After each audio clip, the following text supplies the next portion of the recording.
लोकांना ह्या सगळ्या गोष्टीचा त्रास व्हायला लागला, कारण जर आपण वेळेत नाही गेलो तर बँका अकाउंट फ्रीज करायला लागल्या. बर. त्यामुळे त्यांची बिलं पेंडिंग पडायला लागली, काही कर द्यायचा असेल किंवा इतर कुठली देयकं द्यायची असतील किंवा अडीअडचणीला पटकन पैसे काढायचे असतील, हे सगळं ब्लॉक व्हायला लागलं.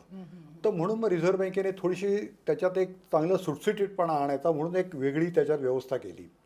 त्यांनी एक काय सांगितलं की तुम्ही सुरुवातीला जो जो काही तपशील दिलेला आहे तो जसाच्या तसा असेल, त्याच्यात कुठलाही काही फरक नाही. बाबा तुमचा मोबाईल नंबर सेम आहे, तुमचा पत्ता तोच आहे, ईमेल तोच आहे, सगळं काही आहे तसंच आहे, तर तुम्हाला एक साधा फॉर्म भरून द्यायचा आहे.